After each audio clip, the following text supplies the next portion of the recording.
Hello, magandang araw po mga kahuwan, mga tao.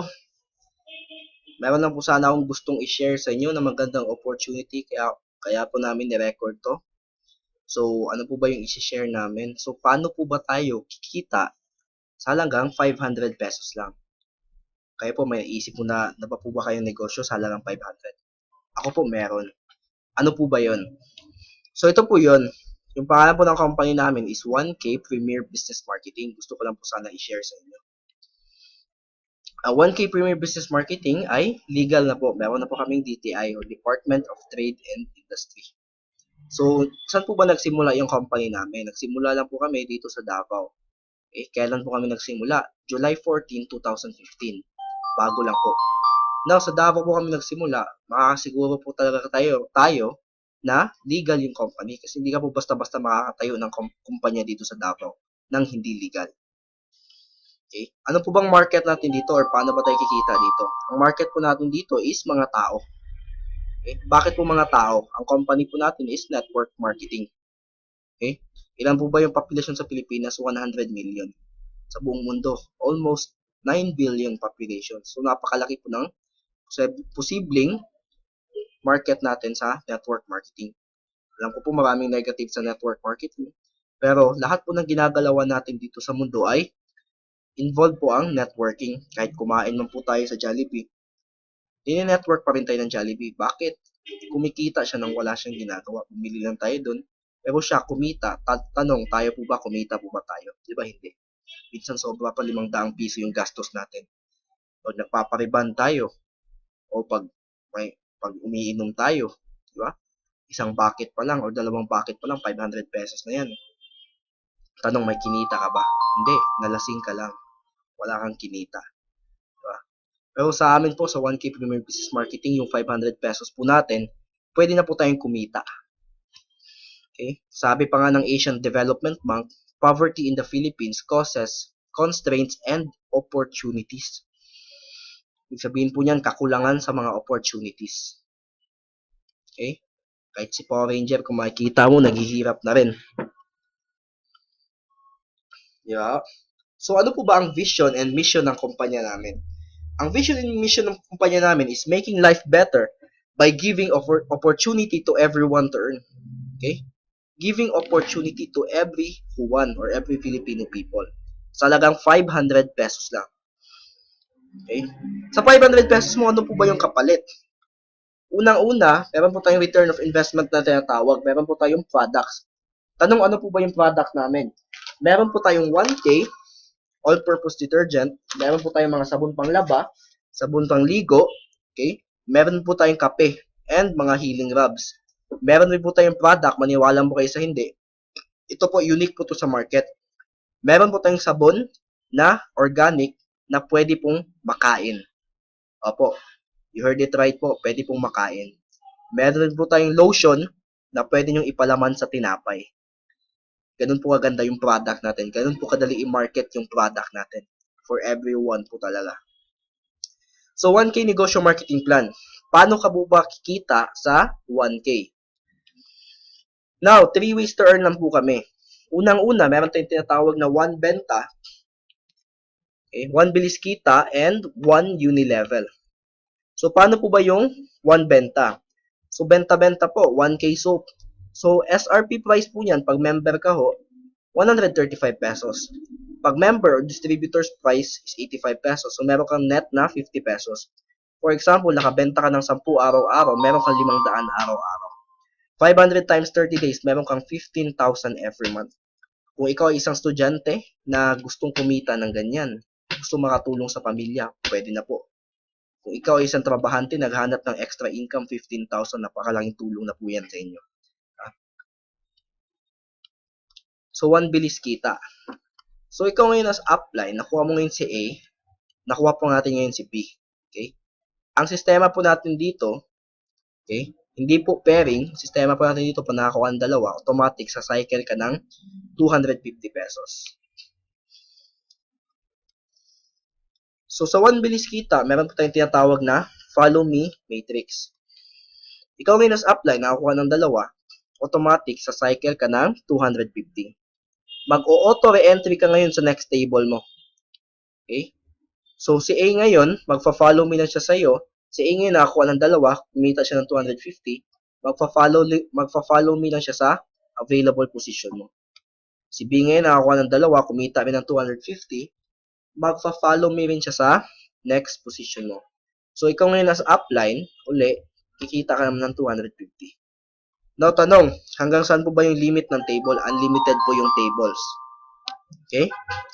Unlimited po yung auto re-entry. Unlimited din po yung 250. Now, sa one bilis kita po, what if, worst case scenario, common po to sa network marketing, isang tao lang po yung na-invite natin. Si A. Si A ngayon, isa lang rin, pa-isa-isa lang si B. Si B ngayon, isa lang rin, si C. Si C ngayon, isa lang rin, si D. Si D po ngayon, nakakuha ng dalawa. Si D po ngayon, di ba, sa cycle, 250. Now, yung sistema po sa atin, meron po tayong tinatawag na follow me matrix and domino effect. Si D po ngayon, mag-move lang siya sa bakanting position ni C. So, si C ngayon, sa cycle, kikita ng 250. Si C ngayon, mag-move lang siya sa bakanting position ni B. Okay? Si B ngayon, kikita ng 250. Same as kay A. Okay? Kikita ng 250 si A. Na ikaw ngayon sa upline, isa lang po yung na-invite natin. Since si A, mag-move po sa bakanting position mo, ikaw po ngayon, kikita ulit ng 250. Tuloy-tuloy po yan. Now, binary versus 1K matrix. Ano po ba yung binary? May iba't ibang klaseng concept kasi ang network marketing. Meron po tayong tinatawag na multi-level, binary, and matrix. Now, sa binary system, ganito po yung sistema. Worst case scenario, one leg lang rin. Okay? Pag binary kasi, kailangan mo ng one left plus one right bago kumita. E paano kung one leg lang? Okay? Ikaw ngayon sa upline, nakuha mo si A. Si A nakuha si B. Si B ngayon nakuha si C. Si C ngayon nakuha si D. Same as nangyari kanina. Si D ngayon nakakuha ng dalawa. Si D ngayon, kikita ng pairing tsaka direct referral. Pero from C to U, wala tayong kita. Bakit? Kailangan pa nating parisan. So, sayang po yung strong legging natin. Okay? Now, in every company ho, ganito po siya kasimple. In every company, si company po talaga yung pinaka-grand upline. Okay? So, si company, pag nakakuha ng dalawa, saan po siya papunta? Kung meron pong domino effect na tinatawag. So, as nakita nyo po, nabasa nyo po sa gilid, the company will go down in the available leg position of downlines. So, si company po ngayon, since wala po siyang aakyatan, babakantehan na niya ang bakanting posisyon ni A. So, si A ngayon nakakuha ng isa na lang kailangan ni A, si A sumicle ng 250. Yeah? Si company ngayon, si sumicle si A, mag-move lang siya sa bakanting posisyon ni B. Si B ngayon, isa na yung kailangan tao, si B ngayon sa cycle ng 250. So, si company po tumutulong sa atin. So, tanong po, sa tingin mo, ilang Juan ang gustong kumita kagaya mo? Di ba marami ho? Bakit? Marami hong naghahanap ng opportunity. Okay? So, gustuhin mo pa o sa hindi, pag member ka po ng 1K Premier Business Marketing, kikita po ng 250, 250, 250, 250, 250, 250, tuloy-tuloy po yan. So, one posibleng kita. Ano po ba yung safety net ng company? Naka-base na po kami sa maximum income per day. So, per account ho, 20 cycles per day. For example, 20 times 250, that's 5,000 pesos per day. Times 30 days, that's 150,000 pesos per month, per account. So, sa Unilevel, ano po ba yung Unilevel? Okay? Ito po yung, dito po kumikita ng malaki yung mga top earners ng iba't ibang kumpanya. Yung Unilevel po natin, ganito po aganda. From 1st to 10th level of our downlines po, okay, ang required maintenance lang is 500 pesos. Okay? 500 pesos lang ang minimum maintenance. Paano kung hindi ka naka-maintain? Okay? First month, meron po tayong tinatawag na grace period. 1 month, pwede ka pong hindi mag-maintain ng at least 500. Makukuha mo lahat ng income mo sa cycles. E paano kung umabot na ng second month? In the second month, kailangan mag-maintain ng at least 500. Bakit? Pag hindi ka po naka-maintain ng at least 500, hindi mo makukuha yung income mo sa cycle. Okay? E paano kung meron kang 4 cycles a week in one account? Kung meron kang 1,000 per week times 4 weeks, that's 4,000 pesos. Eh, yung required maintenance is 500 pesos. Hindi mo siya makukuha. Pero, hindi rin siya mawawala. Hindi mo na siya makukuha, hindi mo na siya mai-encash hanggat hindi ka nakaka-maintain. So, 500 pesos lang, product lang po yan. Pwede niya po ibenta. At the same time, kumita ka pa. So, magkano po ba kung nag-maintain rin yung mga downlines natin? And good news, since kikita po yung mga downlines natin sa cycle, so mapipilitan sila or mafo-force sila mag-maintain ng at least 500 pesos. So, paano po if nag-power of 2 po tayo? So, sa first level po natin, meron tayong dalawang downlines. Nag-maintain ng at least 500 pesos. Times 2%, that's 20 pesos. Okay, dalawa. Kasi dalawa po yan. Second level, naging apat. 500 pesos lang rin. 2%, that's 40 pesos. So, from first to 10th level po, to make the long story short, meron ka pong 2,048 katao. Nag-maintain po sila ng at least 500 pesos a month. Yung mina-monthly total nyo po is 20,480 pag dalawa-dalawa lang. E paano kung every week, ginagawa mo, first week, dalawang tao? Bakit? Maliit lang po yung entry natin, 500 pesos. E paano kung nag-power of 5 po tayo? Diba? Pag power of 5 po tayo, at least 5 yung napapasok mo every week or at least every month, kung gusto mo, no time frame. Pag power of 5 po tayo, nag-maintain po ng 500 each, meron kang 50 pesos sa first level. Yung lima nyo po, nagkumuha rin ng taglilima, second level, meron ka pong 25 katao. So, meron ka pong 250. Imagine nyo po, unilevel pa lang yan, wala pa, hindi ko pa ini-include yung cycle. Imagine nyo, from first to 10th level, ilang cycles po kaya yan? From first to 10th level, nag-maintain po lahat ng downlines nyo, ito po yung pwedeng kitain nyo, yung total income nyo. That's 122,070,300 pesos. So ito po yung image ng isang network marketing company.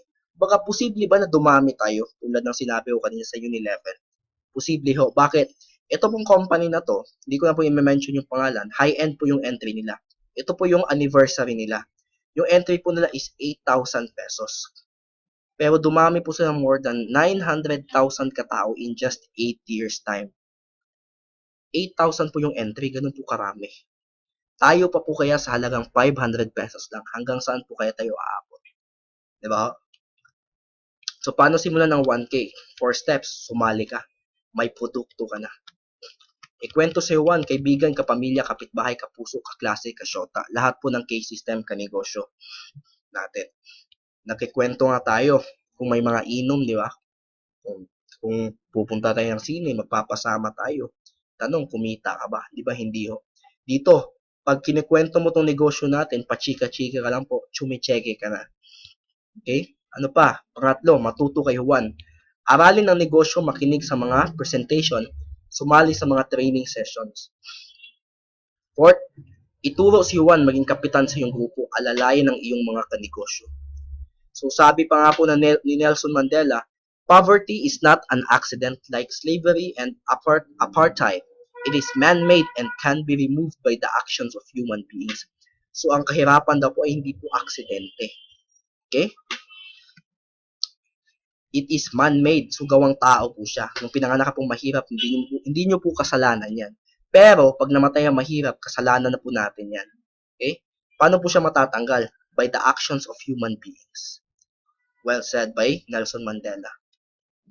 So ano po ba yung mga pangarap natin? Siyempre, mayroon tayong kotse, dream house, travel, financial independence, and family.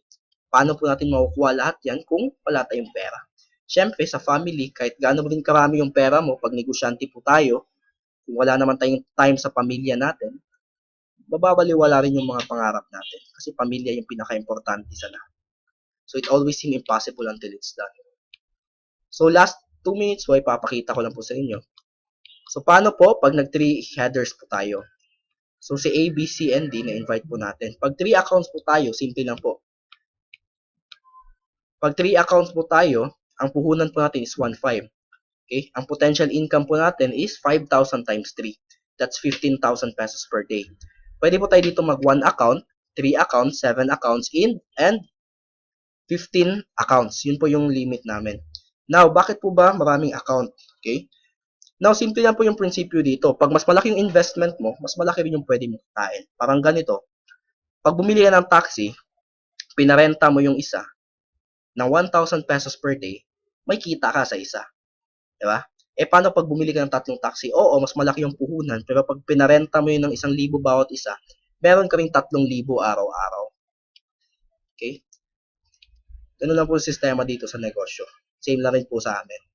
So, 3 kita ni Juan sa isang trabaho lang.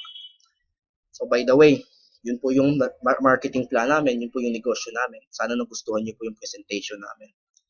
So, tapos na po ako. Thank you po sa pakikinig ninyo. Okay?